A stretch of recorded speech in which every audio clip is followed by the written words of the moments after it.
ግልጽ አድርገን ስንነግራችሁ መከራው ያልፋል፣ ማጣቱ ያልፋል፣ ጭንቀቱ ያልፋል። ግድ የላችሁም ታገሱ። እግዚአብሔር እንባን ያብሳል። የሚጎበኝሽ ቀን አለ።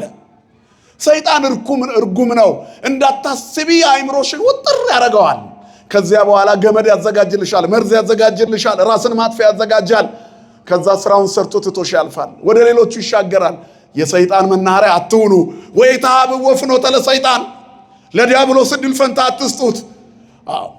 ወዘእንበለ ይርብ ፀሐይ አቁርሩ ማዕተክሙ፣ በቁጣችሁ ፀሐይ አይግባ። እግዚአብሔርን ሳትይዙት ወደ አንሶላችሁ አትሂዱ፣ ወደ መኝታችሁ።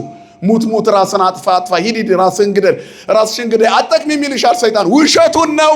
የራስሽ ፀጉር የተቆጠረ ነው። እግዚአብሔር ምድር ላይ ዓላማ አለው። የምንኖረው እግዚአብሔር ዕድሜ ጨምሮልን ብቻ አይምሰላችሁ፣ በእኛ ዓላማ ስላለው ነው። በዚህ ምድር ላይ መክሊት የሌለው ማንም የለም። ጸጋ ያልተሰጠው ማንም የለም። የእግዚአብሔር ረድኤት የማይጎበኘው ማንም የለም። ባዶ ቤት ውስጥ ብትሆን፣ ስራ ባይኖርህ፣ ምንም ባይኖርህ ማን አለ ካንተ ጋራ? አዎ ብቸኝነት ቢያጠቃሽ፣ ዘመዶችሽ ቢረሱሽ፣ ቤተሰቦችሽ ቢያገሉሽ፣ ጓደኞችሽ ቢንቁሽ፣ የማይንቅሽ ማን አለ ካንቺ ጋራ? ሰማይ ድፍን ያለብን ምድር ተከፍታ እንድትውጠን የምንናፍቅበት የጭንቀት ሰዓት ሁላችንም ጋር ይመጣል። አማትበን እናሳልፈዋለን። ምክንያቱም ማን አለ ከኛ ጋራ? ስለዚህ ሂድ ሙት አድርግ አጥፋ አንድ ግደል ሙት የሚልን አትስማው። አማትብ። ወኢትሃብዎ ፍኖተ ለሰይጣን፣ ለዲያብሎስ ዕድል ፈንታ አትስጡት፣ አትፍቀዱለት። ሰይጣንን አትስሙት። ወበልዎ ለእግዚአብሔር ወእንበየ በልዎ ለሰይጣን ቅረቡ ሀበ እግዚአብሔር ወይቀርበክሙ ነው። ሰይጣንን እምቢ በሉት፣ እግዚአብሔርን እሺ በሉት። ነፍስ ግደል የሚለውን እምቢ በለው። ዘረኛውን የሚልህን እምቢ በለው። ወንድምህን ጥላ የሚልህን እምቢ በለው። በጽናት እግዚአብሔርን አትጠብቀው አይደርስልህም የሚልህን እምቢ በለው። አልሰማህም በለው። እግዚአብሔር ያውቀኛል በል። ደሃ ነህ፣ ምስኪን ነህ፣ ማንም አያስታውስም። አይ ሰዎች ናቸው የሚረሱ። ማን ይረሳ? ማን ነው ማይረሳ? እስመ አቡየ ወእምየ ገደፉኒ ወእግዚአብሔር ተወክፈኒ፣ እናትና አባቴ እንኳን ረስተውኛል፣ ማን ተቀበለኝ አለ ዳዊት። እግዚአብሔር 7 የእሴይ ልጆች ሲያልፉ እነ ኤልያብ ያማሩ የተዋቡ ከኤልያብ ውበት የበለጠ የሚያምረው ዳዊት ትዝ አላለውም። ሌሎች ልጆች የሉ ምንም የለኝም አለ እሴይ። ለእስራኤል ንጉሥ እንዲሆን ግን እግዚአብሔር ከአንተ ቤት ሰው አለው። ኧረ አንድ ሕፃን ልጅ ነው የቀረው፣ እሱ ደግሞ በግ ይጠብቃል፣ ገና ብላቴና ነው አለው። ሰው ፊትን ያያል፣ እግዚአብሔር ልብን ያያል። አይዞሽ ልብሽን ያያል እግዚአብሔር። ስለዚህ ድንቅ እንደ ዓመት በዓል ፊኛ ውጥር ትሉና ድንገት የሆነ ነገር ስታገኙ ዝናውንም አትችሉትም። ቲክቶክ ላይ 1000 ሰው ሲከተልሽ በቃ ዓለምን በእጅሽ የጨበጥሽ ይመስልሻል። ከዛ ጋር ብዙ ነገር ትሰሪያለሽ። ከዛም በኋላ አንዱ መጥቶ ሲያስደነግጥሽ እንደ ልክ ስንጥር ነክቶ ጧ እንደሚለው ፊኛ ፈንድጧ ስናገኝም ድንገት ሰማይ እንነካለን በትንሿ የሆነ ነገር ሲደርስ ድንገት ትንፍስ። መድኃኔዓለም ከዚህ ይሰውረን። ክርስትና ሃይማኖት ኪዳኑ ጽኑ፣ ተልእኮ ከባድ፣ ጉዞው ረጅምና በብዙ መልኩ ፈተና ያለበት ስለሆነ በዝንጋታ የምንመለከተው ያለ ትጥቅ የምንሰለፍበት አይደለም። ሁላችንም ኃጢአተኞች ነን። ማንም ማንንም ጀጃ አያደርግም። ማንም በማንም አይፈርድም። ሁሉ ኃጢአትን ሰርተዋል፣ የእግዚአብሔር ክብር ጎድሏቸዋል ይላል መጽሐፍ። እግዚአብሔር ግን ምንድነው? መሐሪ ነው። በስመ አብ ወወልድ ወመንፈስ ቅዱስ አሐዱ አምላክ አሜን። ለባህርዩ ሽረት ለመንግስቱ ምልፈት የሌለበት የአባቶቻችን አምላክ የዘመን ዘመናት ባለቤት የጨለማችን ብርሃን የሞታችን ትንሣኤና የትንሣኤያችን በኩር ከሞት ወደ ሕይወት ከርኩሰት ወደ ቅድስና ያሸጋገረን የደከመ ጉልበታችንን በፍቅሩ ያደሰልን ዘወትር የሚራራልን አባት ድካማችንን አይቶ የሚረዳ እስራታችንን የሚፈታ ስብራታችንን የሚጠግን ፍቅሩ ከእናት ልጅ በላይ ውድ የሆነ ሁሉን የሚለውጥ የማይለወጥ የዕለት የዓመት የዘመናት ጌታ ለቀዳማዊነቱ ጥንት ለዳህራዊነቱ ፍጻሜ የሌለው የአባቶቻችን አምላክ ስሙ ለዘላለም የተመሰገነ ይሁን። ቅድስተ ቅዱሳን ንጽሕተ ንጹሐን ለዓለም ሕዝብ ሁሉ የተስፋ ምንጭ የድነት ማስገኛ የሆነች የእግዚአብሔር እናታችን ድንግል ማርያም ስለ አማላጅነቷ ስለ እናትነቷ ስሟ የተመሰገነ ይሁን። ጻድቃን ሰማዕታት ሁሉ እንደየክብራቸውና እንደየሞገሳቸው ክብርና ምስጋና ይድረሳቸው። እኩት እግዚአብሔር በእንተ ጸጋው እንተ ኢትተረጎም፣ ስለማይተረጎመው ስለማይመጠነው ስለማይነገረው ተተርኮ ስለማያልቀው በቃላት ስለማይገለጸው ስጦታው እግዚአብሔር ይመስገን። ሁለተኛ ቆሮንቶስ ምዕራፍ 9 ቁጥር 15 ላይ ባለው ኃይለ ቃል ነው ጥቂት ደቂቃ የምንማማረው። አምላካችን እግዚአብሔር የኔን አንደበት ያከናውንልኝ፣ የእናንተን ደግሞ ሰሚ ጆሮና አስተዋይ ልቦና ያድልልን። በአገልግሎቱ ሁላችንም የምንገለገል እንሁን። መንፈስ ቅዱስ ይህንን ጉባኤ ይቆጣጠርልን። በአካል ተከፍሎ ስላለ በስም በአካል በግብር ሶስት ብለን ለአብም ፍጹም መልክ ፍጹም ገጽ ፍጹም አካል አለው፣ ለወልድም ፍጹም መልክ ፍጹም ገጽ ፍጹም አካል አለው፣ ለመንፈስ ቅዱስም ፍጹም መልክ ፍጹም ገጽ ፍጹም አካል አለው። ሶስት አካል ብለን ግን ስንት እግዚአብሔር እንላለን? አንድ እግዚአብሔር እንላለን በሚለው ምስጢር ስንገልጥ በስጦታው ከዚህ የሚበልጥ ስጦታ ካለ እግዚአብሔር ለገዛ ልጁ ሳይራራለት ላከ የሚለው ነው። አብ ወልድ መንፈስ ቅዱስ በአብ በወልድ በመንፈስ ቅዱስ ልዩ ፈቃድ ግን ምትተ ሥሉስ ቅዱስ የሆነች እግዚአብሔር ሰው የሚሆንባት ምድራዊ ልዩ ስጦታ ቢኖር ዛሬ የተሰጠችን ስጦታ ናት። ስለማይነገር ስጦታው ማን ይመስገን? እግዚአብሔር ይመስገን። ህትምት ከሆነች ድንግል ይወለድ ዘንድ የወደደ እግዚአብሔር ህቱም ከሆነ መቃብር ወጣ ብለን በዚህ ሳምንት እናከብራለን። መቃብር ክፈቱልኝ፣ መግነዝ ፍቱልኝ ሳይል ሙስና መቃብርን አጥፍቶ ሞትን ድል ነስቶ ተነስቷል። የመቃብርን ማይተብ አላስፈታም፣ እራሱ ነው እግዚአብሔር። እንደሱ ታላቅ የለም፣ እንደርሱ ኃያል የለም፣ በኃይሉ ታላቅ ነውና በተዘጋ መቃብር ብቅ ብሎ ወጣ። አባ ጊዮርጊስ ዘጋስጫ ስለዚህ ነገር ሲናገር ሶስቱን ደጆች እደመማለሁ፣ ከሶስቱ ደጆች ውስጥ ግን የአንደኛውን ደጅ ምስጢር አጣሁለት፣ ምልክት አጣሁለት ይላል። የመጀመሪያው የድንግልና ደጅ ይላል። ህትምት በድንግልና አልባቲ ሙስና የምንላት ድንግል ማርያም በድንግልና የታተመች ሁለንተናዋ ውብ የሆነ ነውር የሌለባት ድንግል አንተን መውለዷ ይደንቀኛል ይላል። ከዚህ ካንቺ በመወለዱ ይደንቀኛል ይላል። ሁለተኛው የሚደንቀኝ ነገር ቢኖር ከተዘጋ መቃብር ውስጥ መውጣቱ ነው። ሶስተኛ ደግሞ በተዘጋ ደጅ ውስጥ ገብቶ ሰላም ለእናንተ ይሁን ያለበት ነው። እነዚህ ሁለቱ የትንሣኤ ምስጢር በዚህ ሳምንት ሲደነቁ፣ ያቺ የድንግልና ደጅ ደግሞ የተፈጠረችበት ቀን በትንሣኤ እንዲውል አደረገ። ምክንያቱም የመቃብሩን ደጅ ያልከፈተበት መነሻ ምሳሌ ምንድን ነው ቢባል የእናቱን የድንግልና ደጅ ሳይጥስ በድንግልና ተጸንሶ ተወልዷልና ነው። በከመ ኢያርሃወ ማኅተመ መቃብሪሁ ማኅተመ ድንግልና ለወላዲቱ በልደቱ ከማሁ ኢያርሃወ ማኅተመ መቃብሪሁ በትንሣኤሁ ይላል። የእመቤታችን የቅድስት ድንግል ማርያምን ድንግልናዋን ሳይጥስ የድንግልናዋን ደጅ ሳይከፍት እንደወጣ ሁሉ መቃብሩን ሳይከፍት ተነስቷልና ያቺ ድንግል የተወለደችበት ጊዜ በዘመነ ትፍሲት በዘመነ ትንሣኤ እንድናከብር ግንቦት አንድን በትንሣኤ ወር አደረገልን። ማን ይመስገን? ስለማይነገር ስጦታው እግዚአብሔር ይመስገን። ዛሬ ትልቁ የምስጋና ቀናችን ነው። ክብርና ምስጋና ለአምላካችን ይሁን። የሰው ልጆች በምስጋና ሲሞሉ ያደንቃሉ፣ እጹብ እጹብ ይላሉ። ስለዚህ አባ ጊዮርጊስ የሶስቱን ደጆች ምስጢር በጣም አደንቃለሁ፣ ሶስቱን ደጅ ያልከፈተ እግዚአብሔርን እጹብ እጹብ እለዋለሁ፣ ስለማይነገር ስጦታው አመሰግነዋለሁ። የድንግልና ደጅ በልደት፣ የመቃብር ደጅ በትንሣኤ፣ የደቀ መዛሙርቱ ዝግ ደጅ በጽርሐ ጽዮን በምስራች በብስራት ቃል ሶስቱንም ደጅ ሳይከፍት ገብቷል። ስለ ሁለቱ መልስ አገኛለሁ። በተዘጋ ደጅ ውስጥ እያለን እግዚአብሔር ሰላም ለእናንተ ይሁን ያለው ምስጢር በመጻሕፍት አለ። ልክ እንደዚሁ ደግሞ የመቃብሩን ደጅ ያልከፈተ አለ። በተዘጋ ጉድጓድ ውስጥ ዕንባቆም ነቢይ ተልኮ ዳንኤል በንጉሥ ቂሮስ ዘመን ወደ ጉድጓድ በተጣለ ጊዜ ሳያስከፍት ገብቶ እንደተዘጋ እያለ ገብቶ ያውቃልና፣ ሌላውም ደጅ የዝግ ቤቱን ደጅም የሚያስደንቅ አለ። ጴጥሮስ በእስር ቤት ውስጥ እያለ መልአኩ ሳያስከፍት ገብቶ የሐዋርያት ሥራ ምዕራፍ 5 ላይ ሰላም ላንተ ይሁን ጴጥሮስ ብሎ ሰንሰለቱን ከእጁ ፈቶ ወጥቷል። ሲደርስ ግን ደጅ ላይ በሩ ራሱ አውቆ ተከፈተላቸው ይላል አይደለም እንዴ? ስለዚህ ወጡ።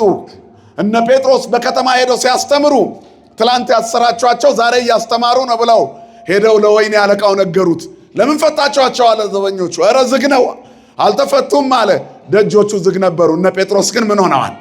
ወጥተዋል። እነዚህ ምሳሌ አላቸው። ለድንግልናሽ ግን ምሳሌ አጣሁ። ምክንያቱም ሴት ልጅ በድንግልና ጸንሳ በድንግልና ወለደች የሚል ታሪክ ከተፈጠርኩ ጀምሮ አልሰማውም ይላል አባ ጊዮርጊስ ዘጋስጫ። ክብርና ምስጋና ለአምላካችን ይሁን። ስለዚህ በከመ ኢያርሃወ ማኅተመ ድንግልና ለወላዲቱ በልደቱ ይላል።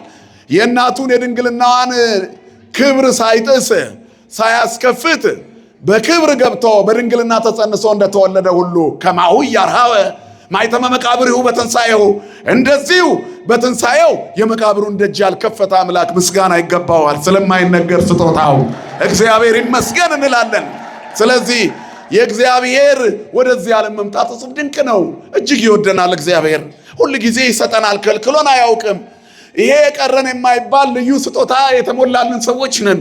መፈጠራችን ይደንቃል፣ ሰው መሆናችን ይገርማል፣ መኖራችን ደግሞ አያስደንቅም። በዚህ ዘመን ነገሮች ሁሉ በጣም ግራ በሆኑበት በዚህ ዘመን፣ ሰው ወጥቶ በማይገባበት በዚህ ዘመን፣ የሰላም ናፍቆት በሚያሰቃየን በዚህ ዘመን፣ ጥሩ ዜና መስማት ባቆምንበት በዚህ ዘመን፣ ሞት በሰለጠነበት በዚህ ዘመን እግዚአብሔር መጨረሻችንን ያሳምርልን።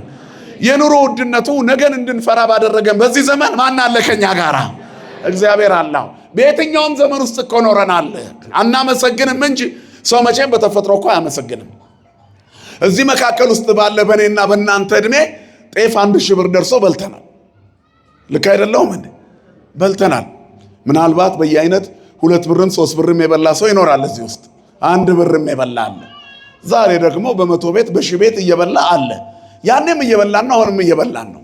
አሁን እርግጠኛ ነኝ እንደው ጤፍ ኩንታል 50 ብር ቢገባ ኡፍ ረከሰ እግዚአብሔር ታረቀን አንልም። የምስጋና ቃል የለንም እኮ ይመስገን አንልም። ጥንቡን ጣለ ነው የምንለው። ልክ አይደለሁም እንዴ? ቢወደድ ደግሞ እሳት ሆነ እንዴት ነው የሚኖረው ነው። ስናጣ ማማረን፣ ስናገኝ ማራከስ ጠባያችን ሆነ እንጂ መኖራችን የሚደነቅ ተአምር ነው። ስለዚህ ዓለም የኑሮ ውድነት ታሻቅባለች። ነዳጅ ተዘጋ። የኔና የናንተ ተስፋ የሆርሙዝ ሰርጥ እኮ አይደለም። ዛሬ የተከፈለልን ዋጋ፣ ዛሬ የተሰጠን ስጦታ። ክብርና ምስጋና ለአምላካችን ለእግዚአብሔር ይሁን። ምድር ላይ ስላለን የዜና አጀንዳችን ነው፣ የንግግር ማጣፈጫችን ነው እነ ሆርሙዝ ሰርጥ እንጂ የኛ የኑሯችን ማጣፈጫ ዛሬ ተገኝታለች። እሷም ቅድስተ ቅዱሳን ንጽሕተ ንጹሐን ድንግል ማርያም ናት። ከሷ ተወልዶ ዓለምን ሊያድን እግዚአብሔር ምንኛ እኛን እንደወደደ የገለጠበት በበረት ውስጥ ተኝቶ በግርግም ባዩት ጊዜ ምንድነው ያሉት መላእክቱ? ወሶበ ርእዩ እንዘ ይለብስ ሥጋ ዚአነ ዘነሣ እምኔኪ። ከአንቺ የነሳውን የእኛን ሥጋ ለብሶ መላእክቱ በዚያ በግርግም ተኝቶ ባዩ ጊዜ ሰገዱ እንዘ ይብሉ ለጓለ እመሕያው ሰምሮ። ሰገዱ እንዲህም አሉ፣ የሰውን ልጅ ወደደው፣ ምንኛ ወደደው! እንዴት ቢወደው እግዚአብሔር ሕፃን ልጅ ሆኖ ተወለደ። ለቀዳማዊነቱ ጥንት ለዳህራዊነቱ ፍጻሜ የሌለው ያልነበረበት ዘመን የሌለ የማይኖርበት ጊዜ የማይኖር እግዚአብሔር ለጓለ እመሕያው ሰምሮ የሰውን ልጅ ወደደው፣ እጅግ ወደደው። በማይለካ ድንቅ ልኬት ዓለምን ወደደ። እንደዚህ ወደደው ሰውን። ሥጋ ለብሶ ሰው ሆኖ በግርግም አኀዜ ዓለም በእራሁ ኩሉ ውስተ እዴሁ ይጸውር ድደ ወይነብር ጠፈረ መሠረተ ዓለም ይላል። ዓለምን በጣቱ በመሃል እጆቹ የያዘ ሁሉ በእጁ የሆነ እግዚአብሔር፣ ዙፋኑ በሰማይ የጸና ምድር የእግሩ መርገጫ የሆነች እግዚአብሔር በአንዲት ጠባብ ማኅፀን ውስጥ እንደው ተለክቶ ራሱን ዝቅ አድርጎ ፍጹም ራሱን ወስኖ የማይወሰነው ተወስኖ የማይቻለው ተችሎ የማይታየው ታይቶ የማይዳሰሰው ይዳሰስ ዘንድ እንደዚህ ይወለዳል ብሎ ማን ያስባል? ሰውን ስለወደደ። ከዚህ በላይ መሰጠት እኮ የለም። እግዚአብሔር ተለክቶ የማያልቅ ስጦታ ራሱን መስጠቱ። ከዛ ሁለተኛው ድንቅ ስጦታ ዛሬ ራሱን የሚሰጥበትን መንገድ የሰጠበት መሰረት ነው። የምንሰብከው አዲስ ኪዳን፣ የምንነሳበትና የምንደርስበት ወንጌል፣ ከሞት እንነሳለን ድነናል ብለን ትንሣኤውን የምንሰብክበት የድል አዋጃችን መነሻ ድንግል ማርያም ናት። ስሟ ለዘላለም የተመሰገነ ይሁን። እግዚአብሔር ሰው ሆኖ አድኖናል ብለን የምንናገርበት የምድር ላይ መነሻችን የአዲስ ኪዳኗ ኪሩብ ማናት ወገኖቼ?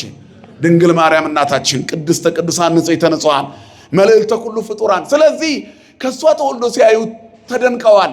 የእሷ ለእኛ መሰጠት ደግሞ እኛ ለዘላለም ያስደንቀናል። እነሱ የእግዚአብሔር ሰው መሆን ያስደነቃቸው። መላእክቱ ሁለት ነገር በጣም ያስደንቃቸዋል። አንደኛው እግዚአብሔር ሰው መሆኑ፣ ሁለተኛው እግዚአብሔር መሞቱ። መነሳቱ አይደንቃቸውም። ሕያው ነዋ ያውቁታል። ዘላለማዊ ነዋ ያውቁታል። የፈጠራቸው ነዋ ያውቁታል። ዓርብ ነው እኮ የተደመሙት አይደለ? ሶበ ሰቀልዎ አይሁር ለእግዚ ምንድን ነው የሚለው? ሶበ ሰቀልዎ አይሁር ለእግዚእነ ሚካኤል አርመመ ብለን ወገብርኤል ተደመመ ዝም አለ። በቃ ቅዱስ ገብርኤል ተደነቀ፣ ሚካኤል ዝም አለ፣ ሰይፉን መዞ እስኪጥል ድረስ። ምክንያቱም እንዴት እግዚአብሔር ይሞታል? እግዚአብሔር በሥጋ ቤተ ክርስቲያን ምን አለች? የእግዚአብሔር ልጅን ሞት ኦ ዘጥዕመ ሞተ በሥጋ እውነት እርሱ በስጋ ሞትን የቀመሰ ክብር ምስጋና ይገባዋል አለች። ይህንን ሁሉ ትረካ የምንተርክበት መሰረት ዛሬ ተጣለ። የአዲስ ኪዳን ጎጆ ዛሬ ተቀለሰ። አዲስ ኪዳን በምድር ላይ ተተክሎ በሁለት እግሩ ሊቆም ፍጥረት ሁሉ ወንጌል ሊሰማ እግዚአብሔር የሚመጣበትን መንገድ ዛሬ አሰመረ። የታሪካችን መነሻ የማንነታችን ትምክህተ ዘመድነ ብለን የምንጠራት እናት እግዚአብሔር በስጋና በደም እንዘ ይለብስ ሥጋ ዚአነ ዘነሳምኔኪ እኮ ነው የሚለው። ወሶበር እንዘ ይለብስ ሥጋ ዚአነ ዘነሳምኔኪ ከኛ የኛን ስጋ ካንቺ የነሳውን የሷ ስጋ የኛ ስጋ ነው። አካሏ አካላችን ነው። እሷ የኛ ናት፣ ከመካከላችን ናት፣ ሰው ናት። ከኢያቄም ሐና ኢያቄም ወለዳ ዳዊት ዘመድ አስትውል አይደል ያደራችሁት? ያረፈርነ ይህን ስንል አይደል እንዴ? ስለዚህ ድንግል ማርያም ለኛ ዘመዳችን ናት። ከአባታችን ከኢያቄም ከእናታችን ከሐና ተወልዳለች፣ ሰው ነች። ስለዚህ ካንቺ የነሳውን ስጋ ለብሰው ባዩ ጊዜ ያለ አባ ቅዱስ ያሬድ በአንቀጸ ብርሃን ጸሎት ላይ የሱ ድርሰት ነው። ሰገዱን ዘይብሉ እየሰገዱ ተደንቀው ሰውን እንዴት ወደደው አሉ። እግዚአብሔር እጅግ ስለወደደን የኛን ስጋ ሊለብስ ስለወደደ ስለፈለገ የማይነገር ድንቅ ስጦታ ሰጠን። ክብርና ምስጋና ለስሙ ይሁን። ስለዚህ ዛሬ በልዩ ሁኔታ ምድር ሁሉ ደምቃ የምታበራበት ምክንያት መነሻ ስለሆነ ነው። አዲስ ኪዳን መተረክ ከፈለግን ከዚህ ጋር እንነሳለን። ስለ ውድቀት መተረክ ስንጀምር የአዳምን በለስ መብላት እንናገራለን አይደል? ፍጥረተ ዓለምን ስንጀምር ፍጥረተ ሰብ ላይ ድቀተ አዳምን እንጠቅሳለን። ሰው ወድቋል 5500 ዘመን ክትት ብሎ ሊያልቅ ሲል የመጨረሻው 15 ዓመት ስትቀር ነቢያት እየቃተቱ የሚጠብቁት ቀን እየደረሰ ባለበት በዚያ ጊዜ እግዚአብሔር የተወደደ ልጁን ሊልክ ስለፈለገ ዓመተ ዓለም የሚለው ታሪክ አብቅቶ ዓመተ ምሕረት ሊጀመር 15 ዓመታት ብቻ ሲቀሩ 5485 ዓመት የተሰቃየው አዳም ታሪኩ ሊቀየርለት ከአዳም ዘር ድንግል ተገኘች። ክብርና ምስጋና ለአምላካችን ለእግዚአብሔር። ገና የመጸነሷ ነገር ሲነገር ታሪኩ ሁሉ አስፈሪ ሆነ። ድንቅ ክስተት ተጀመረ። እመቤታችን ከሐናና ከኢያቄም ተወለደች አይደለም እንለው። ታሪክን ወደ ኋላ ከሳብነው ደግሞ ቅድመ አያቶቿ በጣም መካኖች ነበሩ። ጴጥሪቃና ቴክታ ይባላሉ። እነዚህ እግዚአብሔርን የሚፈሩ ሰዎች ግን ይፈተናሉ። እግዚአብሔር ለክብሩ የተጠቀመባቸው ሰዎች በብዙ ውጣ ውረድ የመጡ ናቸው። እስመ በብዙ ጻማ ወድካም ሀለወነ ንባ ውስተ መንግሥተ እግዚአብሔር ይላልና ወደ እግዚአብሔር መንግሥት በብዙ ድካም መግባት አለን። እግዚአብሔር አጽንቶ ነው የሚሰጠን። ዳዊት ደጋግሜ ደጅ ጠናው ጸኒሃ ጸናይክዎ ለእግዚአብሔር ሰምዓኒ ወተመይጠኒ አይደል ያለው? ጸናው ቆይቼ ደጅ ጠየቅኩት፣ ደጅ ጠናሁት፣ ደጋግሜ ለመንኩት፣ ሱባኤ ገብቼ ሰማን። ጆሮን ዘንበል አደረገ። ሱባኤ መግባት፣ አርምሞ መያዝ፣ ጸሎት ማድረግ፣ ምግብ ማቋረጥ፣ ስግደት ማብዛት፣ መማፀን፣ በዝምታ መቆየት የማንን ቀን መጠበቅ ነው? የእግዚአብሔርን ቀን። ብዙ ጊዜ እኛ ይህን የምናደርገው በስጋ ስለጎደለብን ነው። የእግዚአብሔርን መንግስት ለመውረስ የአዲስ ኪዳን ምስጢር እንዲገለጥልን እግዚአብሔር በልጁ እኛን የታረቀበት መንገድ በኦርቶዶክሳዊ ብሂል በልዩ መገለጥ እንዲገባን መጻሕፍትን እናስተውል ዘንድ መቼ ሱባኤ ገብተን እናውቃለን? የመላእክቱን ድንቅ ምስጢር በዓለም ላይ ያለውን በዚያኛው ዓለም ያለውን አኗኗር የኢዮር የራማና የኤረር የምስጋናው ሰገነት ልዩ ጥበብ ለማየት መቼ ሱባኤ ገብተን እናውቃለን? ክብሩን ለማየት መቼ ሱባኤ ገብተን እናውቃለን? የቅዳሴው ምስጢር ቅዱስ ያሬድ ከሰማይ ሰማያት ወርዶ ከድንግል ማርያም ተወልደ ያዳነንን አምላክ መላእክቱ እንዴት እንደሚያመሰግኑት አይቶ ያመጣውን ዜማ እኛስ እንደው ትንሽ ጨረፍ አድርጋ አሳየን ብለን መች ጠይቀን እናውቃለን? መንግስትንና ጽድቅን አውርሰኝ ብሎ የሚጸልይ ማን አለ? ስጋውያንን እኛ የስጋ ስራ ነው የምንሰራው አይደል? እግዚአብሔር የመንፈስን ሕግ ያስተምረን። ይህንን የሚለን ማን ነው? ዲዮስቆሮስ አይደል? እኛ ስጋውያንን የስጋን ስራ እንሰራለን፣ በስጋ መንገድ እንጓዛለን፣ የስጋንም ሐሳብ እንፈጽማለን፣ የስጋንም ምኞት እንመኛለን። ሱባኤ የምንገባው የምንጸልየው ምናልባት ትዳራችን እንዳይናጋ ወይንም ያፈቀርናት እንዳታመልጠን የወደድነው እንዳያመልጠን አይደለ? ሴቶቹ የምንፈልገውን ነገር ለማግኘት ከኔ አይቅርብኝ ለማለት ወይ የታመመ ዘመድ ካለን እንዲድንልን በስጋ ብቻ ነው የምንሮጠው። አንተ ግን የመንፈስን ሕግ አስተምረን፣ በመንፈስም መንገድ ምራን። እኛን አጣንን ስትምረን ያን ጊዜ ምን ትባላለህ? ማሪ ትባላለህ። ወለጻድቃንሰ እምግባሮሙ ትምህሮሙ ወትየስዮሙ በከመ ጽድቆሙ ጻድቃንማ እንደ ስራቸው ትምራቸዋል።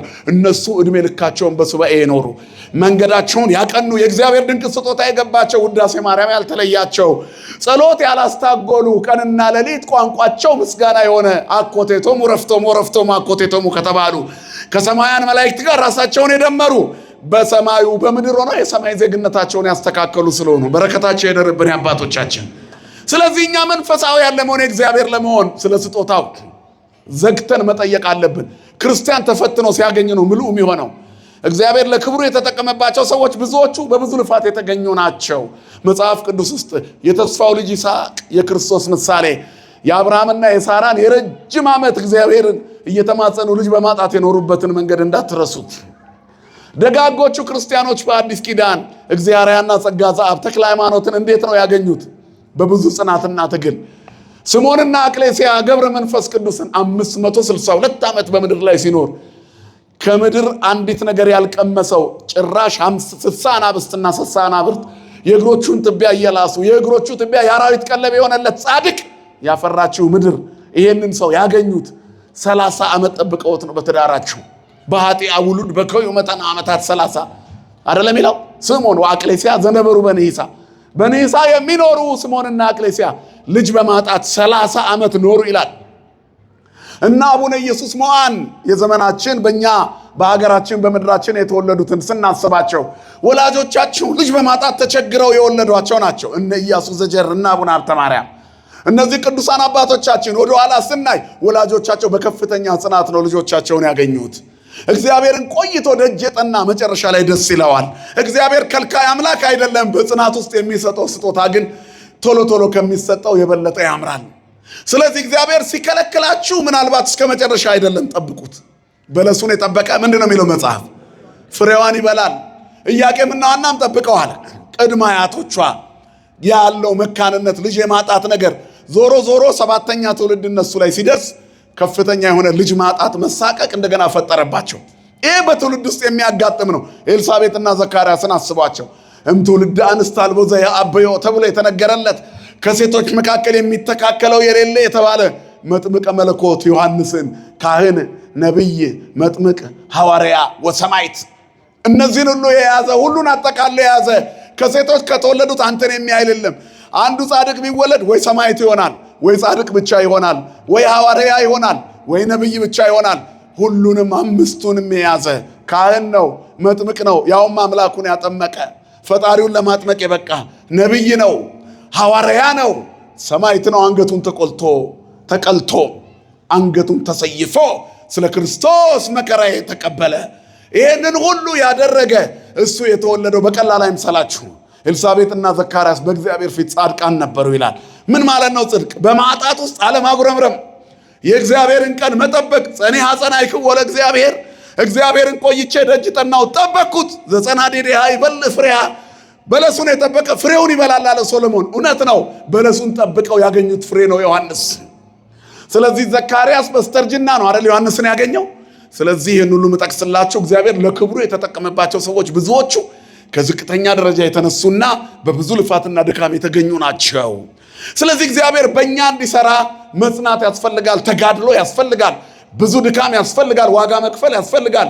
እግዚአብሔር ለእኛ የከፈለውን ዋጋ በሕይወታችን ካልቀመስ ነው እንዴት እናጣጥመዋለን? አንድ ቀን የስግደት ዕለት የሰገድናት ስግደት ሙሉ ቀን የዋልንባት በየመካከሉ ተደብቀን አንዳንዶቻችን ውሃ የምንጠጣባት የተከለከለውን የምናደርግባት እኮ ቀናት። እሱ ግን 18 ሰዓት ሙሉ ያንን ሁሉ መከራ ተቀብሎ ደሙ እንደ ጎርፍ ፈሶ መስቀል ላይ ሲወጣ ነው ተጠማሁ ያለው። ያንንም ውሃ አይደለም የተጠማው የኔና የናንተን ፍቅር ነው። ክብርና ምስጋና ለስሙ ይሁን። ሰዎች ክፉ ስለሆኑ ከክፋታቸው የተነሳ ሆምጣጤ ሰጡት፣ ውሃ ከለከሉት። ለውሃቤ ዝናብ ከልእወ ማየ፣ ውሃ ከለከሉት። ዝናብን ለሚሰጥ አምላክ ሰማይን ያለ ምሰሶ መሬትን ያለ ካስማ የዘረጋ ውቅያኖስን በመሃል እፍኝ የያዘ ወንዞችን የሰራ የሚመላለሱባቸውን መንገዶች ያላቋረጠ መግቦቱ የማይቋረጥ ሁል ጊዜ የሚሰጥ እኛ በሰንበት ብናርፍ እንኳን እሱ መመገቡን የማያሳርፍ አይደል? አባታችን እግዚአብሔር እኮ ደግ ነው። ሰንበትን ለረፍት ሰራልን አይደል? እኛ እንድናርፍ ሰራ። እሱ ግን ሰንበትን ከመመገብ አላቋረጠም፣ ከመፍጠር አቆመ እንጂ። ሰራ ለነ ሰንበተ ለረፍተ ዚአነ እንላለን። ዓለም እንዲያርፍ ሰንበትን ሰራ። ዛሬንም ካየነው ዛሬ የሰንበቶች ሁሉ ሰንበት ድንግል ማርያም የተወለደችበት ነው። ክብርና ምስጋና ለአምላካችን ይሁን።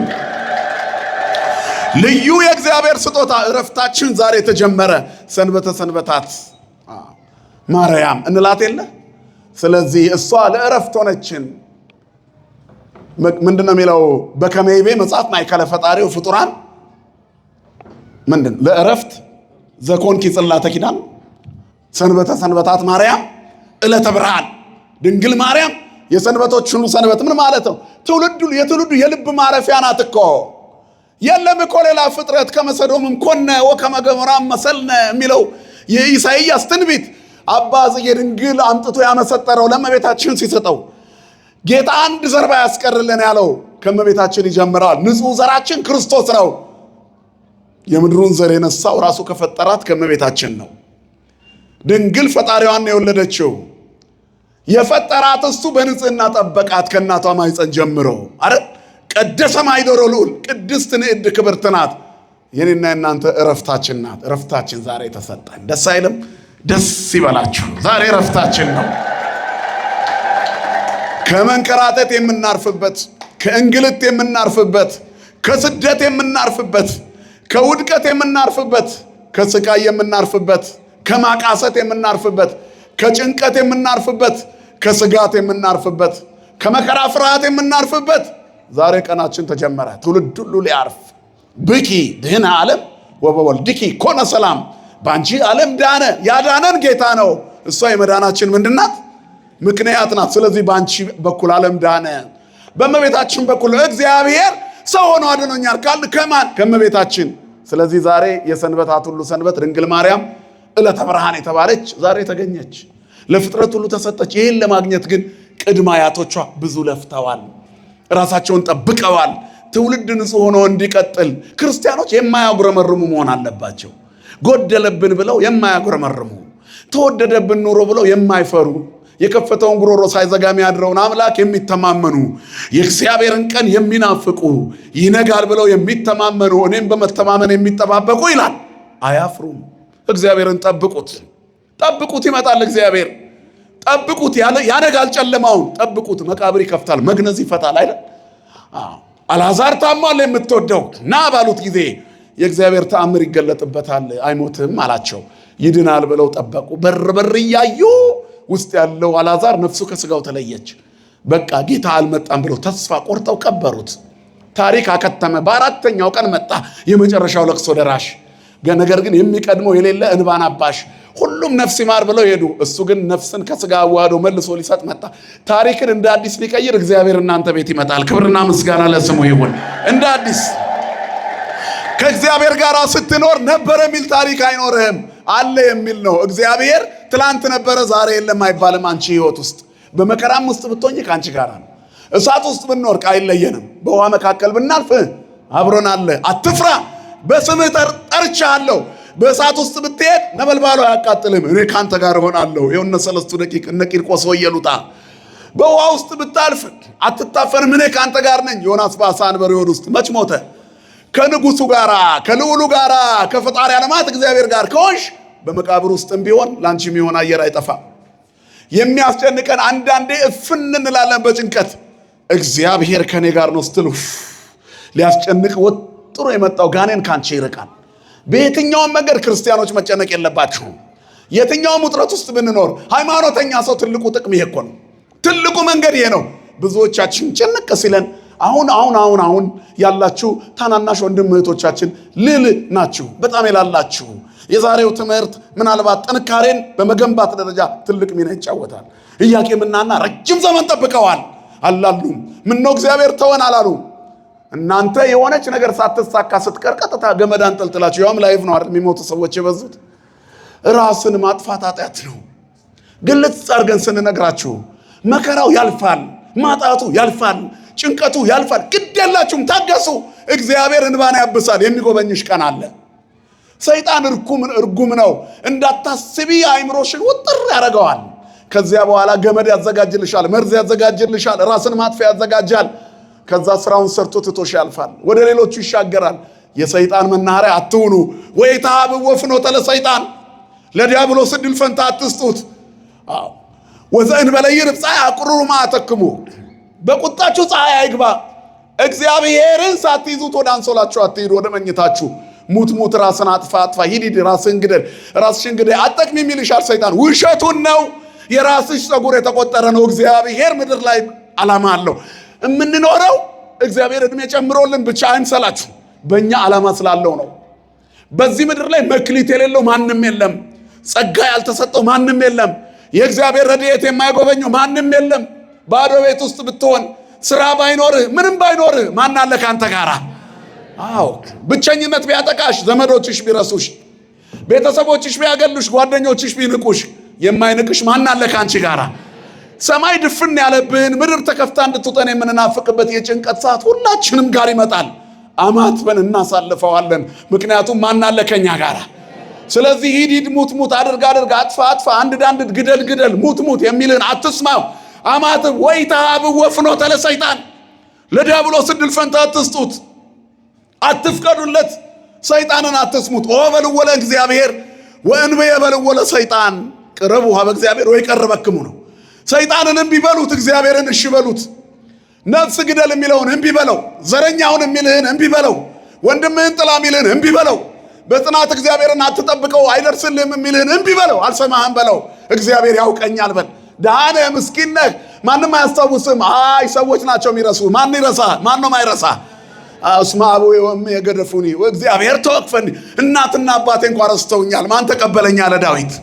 እግዚአብሔር 7 የእሴይ ልጆች ሲያልፉ እነ ኤልያብ ያማሩ የተዋቡ ከኤልያብ ውበት የበለጠ የሚያምረው ዳዊት ትዝ አላለውም። ሌሎች ልጆች የሉ ምንም የለኝም አለ እሴይ። ለእስራኤል ንጉሥ እንዲሆን ግን እግዚአብሔር ከአንተ ቤት ሰው አለው። ኧረ አንድ ሕፃን ልጅ ነው የቀረው፣ እሱ ደግሞ በግ ይጠብቃል፣ ገና ብላቴና ነው አለው።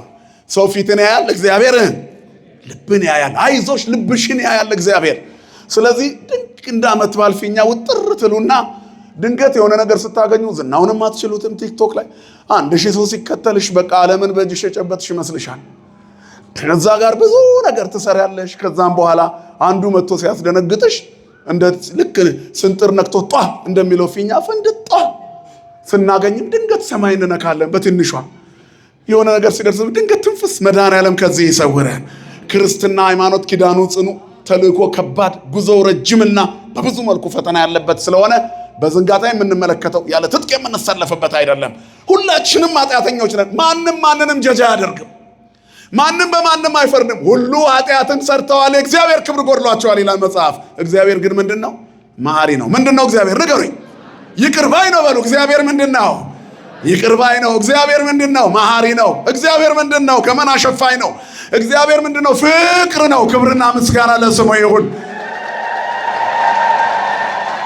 የወደዳቸውን ሁሉ በዚህ ዓለም ያሉ ወገኖቹን ሊሞት ሲል እኮ ነው እስከ መጨረሻ ምን አደረጋቸው? ወደዳቸው። እነሱ ግን ምን እያዘጋጁለት ነው? ሰይፍ፣ ጅራፍ እየገመዱ ነው። የጠፍር ጅራፍ እያዘጋጁ ነው። በውስጡ ሚስማር እያደረጉበት ነው፣ ስጋው እንዲቦጨቅ። ጅራፉን እያጠነከሩት ነው፣ ሰውነቱ እንዲገረፍ። ጦር እያዘጋጁ ነው፣ ጎኑን ሊወጉት።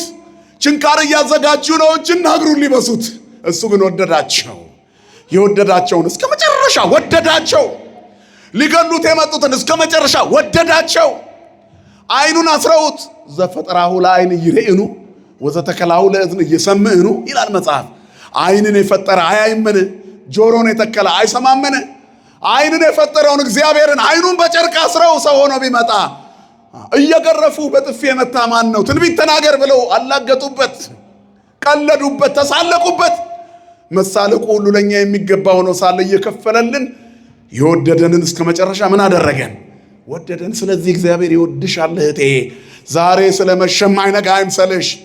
ዛሬ ስለጨነቀ ነገ የሚያልፍ አይምሰልህ። ማያልፍ አይምሰልህ፣ ያልፋል። እግዚአብሔር ማዕበል ማሳለፍ ይችላል አይችልም? ይችላል። ከመርከቧ ላይ አትውረዱ።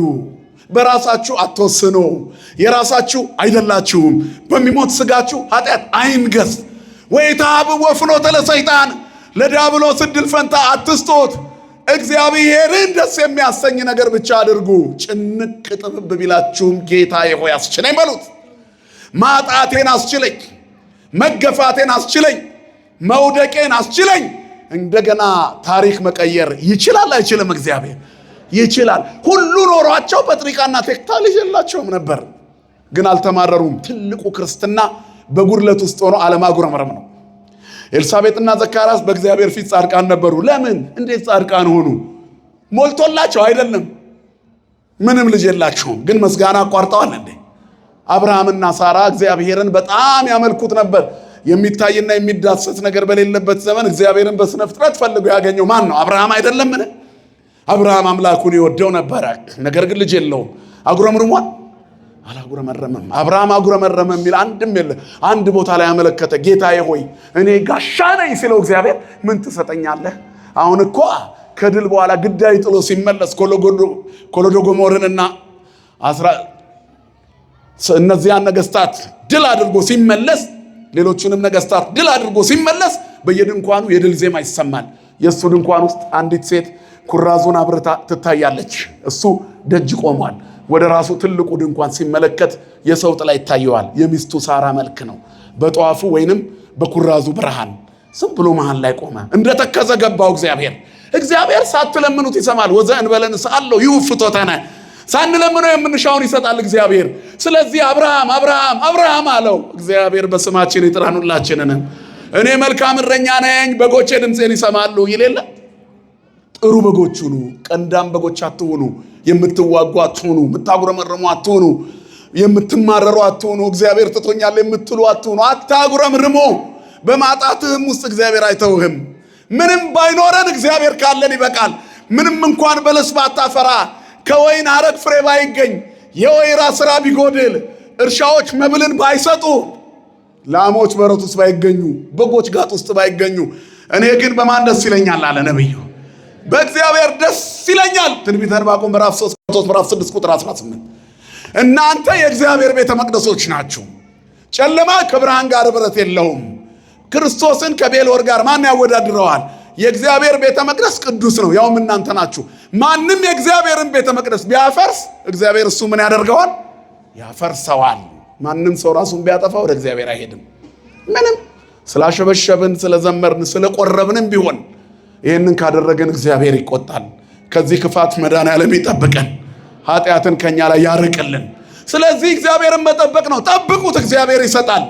ስለዚህ አብርሃምን ወደ ሰማይ ያለው፣ ወደ ሰማይ ሲያይ ሰማይ በከዋክብት ሞልቷል። ቁጠራቸው አለው፣ አልችላቸውም። ወደ ምድር አሸዋ ተመልከት፣ ቁጠራቸው፣ አልቆጥራቸው። ዘርህ እንዲህ ይበዛል። ቸር ያሰማን መድኃኔዓለም። ክብርና ምስጋና ለስሙ ይሁን። ያላጉረመረመ ይሸለማል ነው። የመጨረሻ ስጦታ በጽናት መጠበቅ ነው።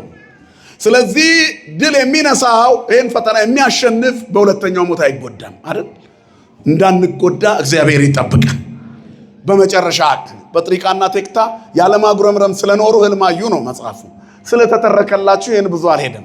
እንቦሳዋ አንበሳ እየወለደች ስድስተኛዋ አንበሳ ናት። ሰባተኛ ጨረቃን ወለደች። ጨረቃዋ ደግሞ ምን ወለደች?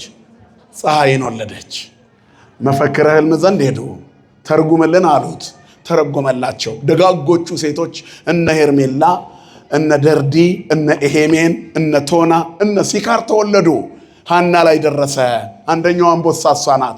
እቺኛው አንበሳ የነ ጴጥሪቃና ቴክታ ደረሰባት። ቅድም እንዳልነው መካንነት አስቸገራት። ኢያቄም የተባለ ደግ ሰው አግብታ ነበር። የሀብት ችግር አልነበረባቸውም። ነገር ግን በምድር ላይ የሚያኖራቸውን ነገር እንኳን ቢኖራቸው ዘራቸውን የሚተካ ልጅ ፈለጉ። እግዚአብሔር ሲሰጥም ትክክል፣ ሲከለክልም ትክክል ነው። የሞታችን ቀን ዛሬ ከሆነ እንኳን እግዚአብሔር ተሳስቷል? ንገሩኝ፣ ተሳስቷል? ሎቱ ስብሐት፣ ክብር ለስሙ ይሁን የአባቶቻችን አምላክ። እሱ አይሳሳትም። እግዚአብሔር ሁል ጊዜ ትክክል ነው። በእኛ ህይወት የሚያደርገው ነገር ሁሉ ለበጎ ነው። በእግዚአብሔር ለተወደዱ እንደ ሐሳቡም ለሚኖሩ ነገር ሁሉ ለበጎ እንዲደረግ እናምናለን፣ እናውቃለን። ስለዚህ እግዚአብሔር በእኛ ቤት ልክ ነው። በአንቺ ህይወት እግዚአብሔር ልክ ነው። ምንም አይነት የተዛነፈ ነገር አታድርጉ። ያልፋል መከራው፣ ሐዘኑ ያልፋል፣ ጭንቀት፣ ችግሮች ያልፋሉ፣ የጨለመው ይነጋል። እነ ኢያቄምና ሐና ቤት ልጅ እንደማጣት ያለ ጨለማ የለም። እስኪያረጁ ልጅ የላቸውም፣ ግን ጠበቁት። እግዚአብሔር የተቆረጠውን ነገር ምን ያደርጋል? ይቀጥላል። በስጦታው ድንቅ አምላክ ስለማይነገር ስጦታው ማን ይመስገን አልኳቸው። እግዚአብሔር ይመስገን። ሐናና ኢያቄም ቤት የሚመጣው ለነሱ ብቻ ሳይሆን ለምድሪቷ ሁሉ ልዩ በረከት ሊሰጥ፣ ለዓለም መዳን ምክንያት የሆነች በረከት ሊሰጥ፣ ማንም የማይሸከመውን የምትሸከም እናት፣ ከኪሩቤል በላይ የምትደነቅ፣ እነሱ 4 ሆነው የተሸከሙትን መንበር እሷ ግን በመንበሩ ላይ የተቀመጠውን ብቻዋን በማይጸኗ ልትሸከመው መንበሩን ሲሸከሙ እሳተ መለኮቱ እንዳያቃጥላቸው ፊታቸውን እግራቸውን ሸፍነው ነው። ነገር ግን በኪሩቤል ትከሻ የሚቀመጠው እግዚአብሔር በማይጸነ ማርያም ሊያድር ነው። እሱን የምትሸከመዋ የማትፈርሰዋ መቅደስ ዘይትትነሰት የማትፈርሰዋ መቅደስ የማይጠፋውን ፋኖስ አማናዊውን ብርሃን ክርስቶስን ልታወጣ ጨረቃ የተባለችው ክርስቶስ የንጽህና ሙሽራ ባርያም ያለ ፀሐይ ተወሰነ። እንዴት ተዘጋጀ ይላል አባ ሕርያቆስ። እምገቦኪ በየማንኑ ወእምገቦኪ በጸጋብኑ በጎንሽ በቀኝ ነው ወይስ በግራ? በዛ የጠባብ ማኅፀን ውስጥ አባ ሕርያቆስ ሊመራመር ፈለገ። 7 የእሳት መጋረጃዎች እግዚአብሔር በደብረ ሲና ለሙሴ በታየው ጊዜ 7ቱን የእሳት መጋረጃ አልፎ ወነበቦን 570 ጊዜ ሲነጋገር በአይኑ ማየት አልተቻለውም፣ ግን እንደ ባልንጀራ ተነጋግሮታል። እንግዲህ 7ቱ የእሳት መጋረጃ በእመቤታችን ማኅፀን ሊወሰኑ ነው። ከዛ እሳተ መለኮቱን የማይቻለውን ልትችል ነው፣ የማይወሰነውን ልትወስን ነው። ይቺ እመቤት ልትወለድ ነው። 2ቱ አረጋውያን የጸለዩት ሊነጋላቸው ነው። እስከ መጨረሻ ለምኑት፣ እግዚአብሔር የጨለመውን ያነጋል። ስለማይነገር ስጦታው ማን ይመስገን። አሁን እግዚአብሔር ትልቅ ስጦታ ሊሰጥ ነው። ለኢያቄምና ሐና ብቻ አይደለም፣ ለእኛም ሊሰጠን ነው። ውዳሴዋን ደግመን ክፉውን ዘመን የምንሻገርባት የእሳት ባህር እንዳና የምንማጸንባት ከግራ ወደ ቀኝ ከሞት ወደ ሕይወት ከርኩሰት ወደ ቅድስና ከሲኦል ወደ ገነት ለመግባት ምክንያት የምትሆነንን እሷን ሊያገኙ ነው። ረከቡ ለተዘሳሰሰ ሪጌጋየ ይህን ሁሉ የምታሰጥ ሴት ልጅን አገኙ። ለወንጌላውያን ኩልነ ዘኮነተነ ምስካየ ለወንጌላውያን ለሁላችን መጠጊያ ሆነችን። ያለ ወንጌል ይኖራል በዚህ ዘመን? ያለ ክርስቶስ ሕይወት አለ? ንገሩኝ እንጂ የለም። ያለ ስብከት ሳይሰበኩ መዳን ይቻላል? ንገሩኝ። ያለ ሰባኪ እንዴት ያምናሉ? ትልቁ የቤተ ክርስቲያናችን ዓላማ ወንጌል መስበክ ነው። ቤተ ክርስቲያን የተጠራችለት ዋና ዓላማ ወንጌልን ለፍጥረት ሁሉ መስበክ ነው። እግዚአብሔር አንድ ልጅ ቢኖረው አለ አንድ የነገረ መለኮት ሊቅ እሱንም ሰባኪ ያደረገው አለ። ዓለም ነፃ የምትወጣው በወንጌል ስብከት ነው። ወንጌል ነፃነት ነው። ወንጌል አርነት ነው። ወንጌል ሕይወት ነው። ወንጌል ሰላም ነው። ስለዚህ በወንጌል ለምንኖረው ለአዲስ ኪዳን ምእመናን የምናገኘው ክርስቶስን እሱን ልናገኝ በአማላጅነቷ ጥላ እንከለላለን። ሰው ሆነ የምንለውን በእርሷ መልክ ውስጥ የሥጋዊ መልኩን እናይበታለን። እግዚአብሔርን የምናይባት መስታወት ትሆነናለች። ስለዚህ እሷ የተወለደችው ንዕድ ክብርት እመቤታችን ለወንጌላውያን ኩልነ ዘኮነተነ ምስካየ ለወንጌላውያን ሁሉ መጠጊያ ሆነችን። ስሟ ለዘላለም የተመሰገነ ይሁን። ስለዚህ በዛሬው ዕለት በምድር ላይ ሰማይ ተወለደች ብሎ ሲነግረን ኢያቄም ወሐና ወረዱ ሰማየ ወሰማዮሙኒ አስረቀት ፀሐየ። ኢያቄምና ሐና የወለዷት ሰማይ ነች። ያቺ ሰማይ ደግሞ ምን አወጣች አለ? ፀሐይ አወጣች። ዛሬ ግንቦት 1 ቀን በሊባኖስ ተራራ ላይ ምድር ሳትሆን ከምድር የተገኘች ነገር ግን ሰማይ የሆነች ተወለደች። ደስ ይበላችሁ፣ ማርያም ተወለደች። ሰማይና ምድር የማይወስኑትን የምትወስነዋ ዛሬ ተወለደች። ለቀዳማዊነቱ ጥንት ለዳህራዊነቱ ፍጻሜ የሌለው እግዚአብሔር ወልድ ከሦስቱ አካል አንዱ አካል ኢየሱስ ክርስቶስን የምትወልደው እመቤት ዛሬ ተወለደች። ደስ ይበላችሁ። ትልቁ ክብራችን ይሄ ነው። እግዚአብሔር ለዓለም ሁሉ መድኃኒት ሊሆን አስቀድሞ ከኛው መካከል ለኛ ልዩ ስጦታ ሰጠን። ለምድራውያን ለኛ ከምድር መሃል ሰማይ አወጣልን። አንዲት ድንግል አሐቲ ልዩ የሆነች ለእናትና ለአባቷ በምድር ሁሉ መካከል መድኃኒትን ሊሰራ የመረጣት እርሷን ወደ እርሷ ዘንድ ተላከ። አንዲት ናት እመቤታችን የተወለደችው። ስለ መወለዷ ብዙ ታሪክ አለ። ሰዓታችን ስላለቀ ምንም ማለት አንችልም። ግን ምን እንላታለን? እሞሙ ለሰማዕታት እንላት የለ? የሰማዕታት እናታቸው ቀላል አይንሰላችሁ። በሰማዕትነት ታሪክ ውስጥ እንደ እመቤታችን መከራ የተቀበለ የለም። ለእሷ ወደዚህ ዓለም መምጣት መከራዋ ነው። የእሷ መምጣት ግን ለእኛ ረፍታችን ነው። ሰንበተ ሰንበታት ማርያም፣ ሰንበተ ሰንበታት ማርያም ዕለተ ብርሃን እንላታለን። ለእረፍት ዘኮንኪ ጽላተ ኪዳን የትውልዱ ማረፊያ ናት። ድንግል ማርያምን ስናስብ የሚታየን ክርስቶስ ብቻ ነው። ክርስቶስ ኢየሱስ ብቻ። መልኩ የአምላክን መልክ ይመስላል። አዎ፣ እኛም መልካችን የማንን መልክ ይመስላል? ቅዱስ ጳውሎስ እኛስ የክርስቶስ ምን አለን ይላል? ልብ አለን ይላል። አያችሁ። ስለዚህ ድንግል ማርያምን ስናይ ክርስቶስ ነው። ደግ ሰው ስናይ የእግዚአብሔርን መልክ እናይበታለን። አይደለም? እግዚአብሔር ማን ነው ቢባል ደጉ መልካሙ ሰው እሱ የእግዚአብሔር ምልክት ማሳያ ነው። እኛ የእግዚአብሔር መቅደሶች ነን ማለት የእግዚአብሔር የክብሩ መገለጫዎች ነን፣ ማሳያዎች ነን። እሷ ደግሞ ይበልጥ እግዚአብሔር የሚታይባት ናት። የሥጋዌ መልኩ እሷን ይመስላል። እግዚአብሔርን ያየ አንድስ እንኳን የለም አይደለም የሚለው መጽሐፍ። ለእግዚአብሔርሳ አልቦ ዘርእ የሆነው እግዚአብሔርን ያየው አንድስ እንኳን የለም። ነገር ግን በአባቱ እቅፍ ያለ አንድ ልጁ ተረከው በምን በስጋ ማርያም መጥቶ።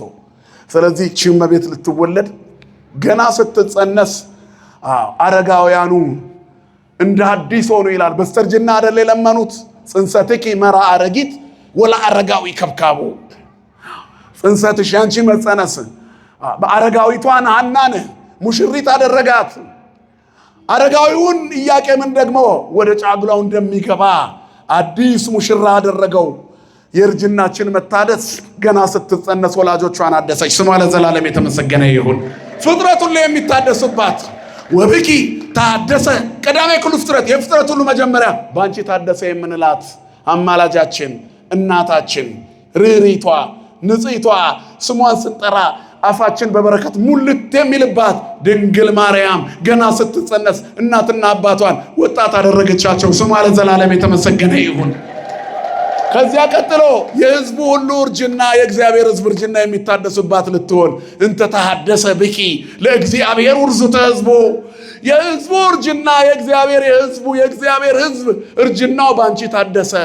ናዛዚትነ እምሐዘን ወኃይለ ውርዙትነ እምርሳን በማይጸንኪ ተጸውረ ብሎ የመዋዕል ሕፃን እንሌለ ሁል ጊዜ የሐዘናችን መጽናኛ የእርጅናችን መታደሻ በማይጸንሽ ውስጥ ዘመን የማይቆጠርለት ጥንትም የነበረ አሁንም ያለ ወደፊት የሚኖር እግዚአብሔር ባንቺ ተከተመ፣ በማይጸንሽ ባንቺ ተጸነሰ። የማይቻለውን የምትችለዋ የእርጅናችን መታደሻ እርሷ በሐና ማይጸን ተጸነሰች። የእግዚአብሔር ፈቃድ ሆነ።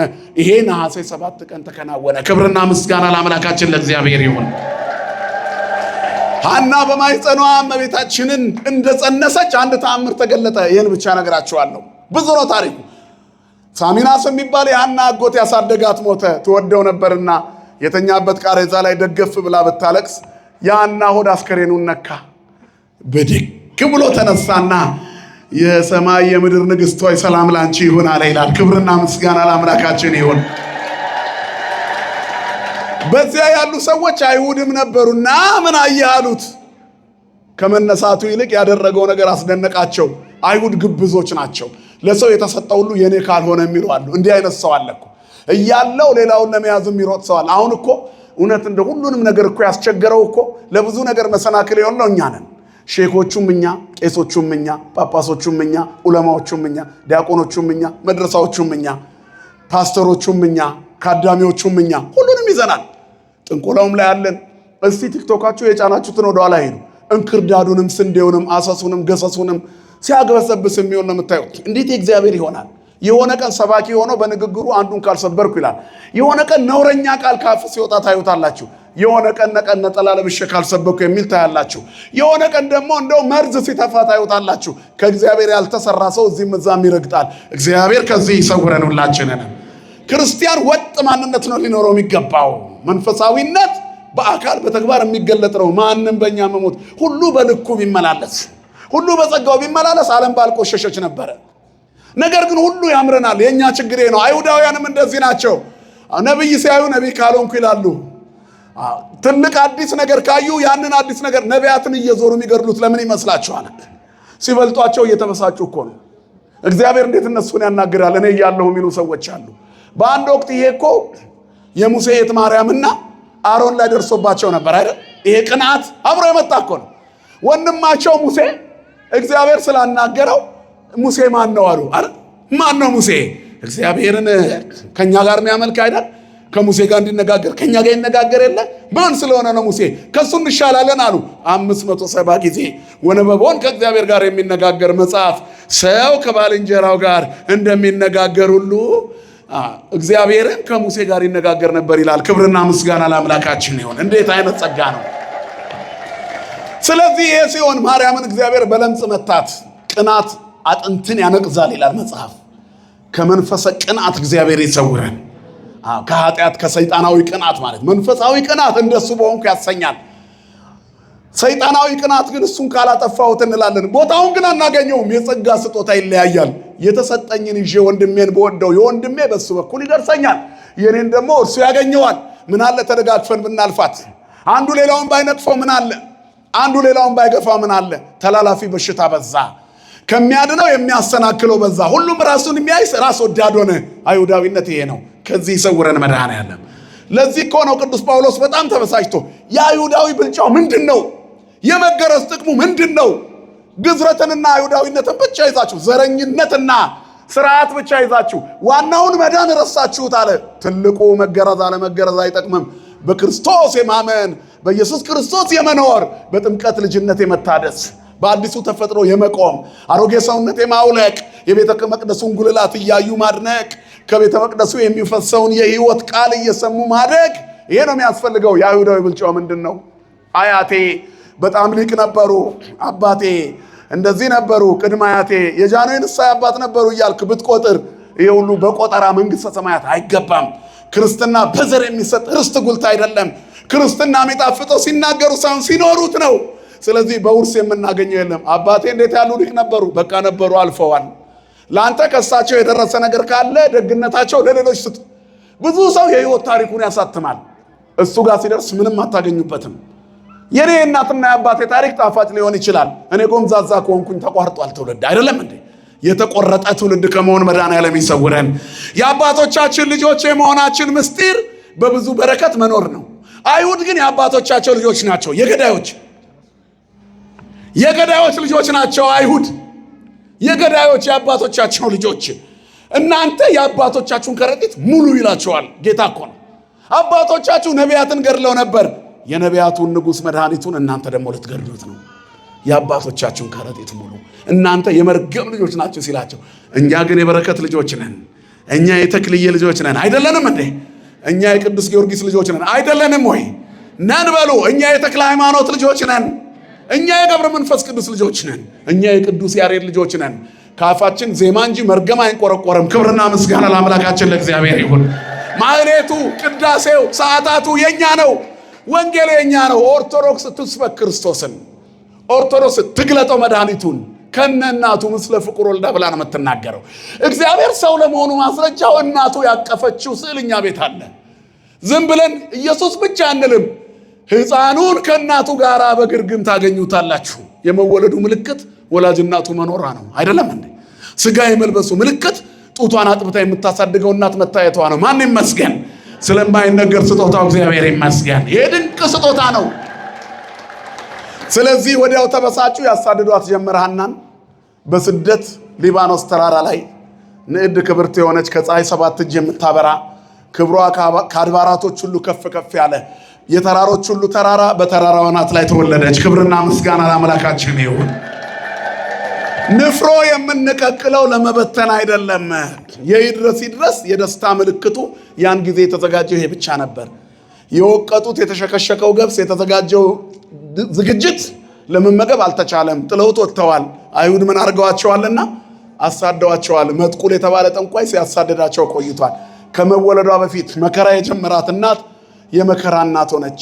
እመሙ ለሰማዕታት ተባለች። ልጇን መከረኛ ሆነ። እሷ ደጅ ተወለደች። ልጇን ደጅ ወለደችው። እናትና ልጁ ደጅ የወደቀውን አዳምንና እናንተን ወደ ቤታችን ሊያስገቡን ደጅ ተወለዱ። ምክንያት ደይን እንላታለን። እሷ ደጅ ተራራ ላይ ተወለደች። ሊባኖስ ተራራ ላይ ትትለያኒ ማድባር ወማርስተ አውግር ነዋሃት ይላታል አባ ጊዮርጊስ ዘጋስጫ እና አብየኪ ኦብሩክት ማይፈረ መለኮት ማርያም ከተራሮች ትበልጫለሽ፣ እድሜ ጠገብ ከሆኑ ጋራዎች ትበልጫለሽ። ምን ማለት ነው? ከአባቶቿ የምትበልጥ የአባቶቿ ልጅ ተወለደች። ለአባቶቿ እናት የምትሆን የአባቶቿ ልጅ ተወለደች። ክብርና ምስጋና ለአምላካችን ለእግዚአብሔር ይሁን። ይህንን ለሁላችንም ማን አደረገ? እግዚአብሔር አደረገ። ፀሐይን የምትጎናጸፈዋ እናት የፀሐይ እናት ልትሆን ተወለደች። ብእሲት እንተ ትለብስ ፀሐየ ወወር ታሕተ ገሪሃ ወዲበ ርእሳ አክሊል ዘአስርቱ ወክልኤቱ ከዋክብት። እዛ ራዕየ ዮሐንስ ምዕራፍ 12 ላይ የተጻፈው ጨረቃ ከእግሮቿ በታች ሆነ። ፀሐይን የተጎናጸፈች በዙሪያዋ 12 ከዋክብት ያሉ የታላላቆቹ የ12ቱ አበው የ12ቱ ሐዋርያት የብርሃን ማግኘታቸው የምስጢር መገለጥ ምክንያት የሆነች የቀደሙ አባቶች ከሞት ወደ ሕይወት የሚሻገሩባት ድንግል ማርያም ተወለደች። ክብርና ምስጋና ለአምላካችን ለእግዚአብሔር ይሁን። ስለዚህ ስጦታ ለሁላችን ተሰጠ። ከመሰዶም እንኮነ ብለናል። እንደ ሰዶም በሆን ነበር እግዚአብሔር እሷን ባይሰጠን። በዚህ ምክንያት ናዛዚትነ ማዘን እንላታለን። የሐዘናችን ምን መጽናኛ። ያ ብቻም አይደለም፣ የእግዚአብሔርንም ስጦታ እናደንቃለን። ኪያኪ ሰናይት ዘፈጠረ ለቤዛ ዓለሙ እግዚአብሔር ይትባረክ ወይታኮት ስሙ። ዓለምን ለማዳን የመዳን ምክንያት ይሆንሽ አንቺን የፈጠረ እግዚአብሔር፣ ለዓለም ቤዛ ሊሆን አንቺን የፈጠረ እግዚአብሔር ስሙ ለዘላለም የተመሰገነ ይሁን። ስለማይነገር ስጦታ ማን ይመስገን? ክብርና ምስጋና ለስሙ ይሁን። ወስብሐት ለእግዚአብሔር።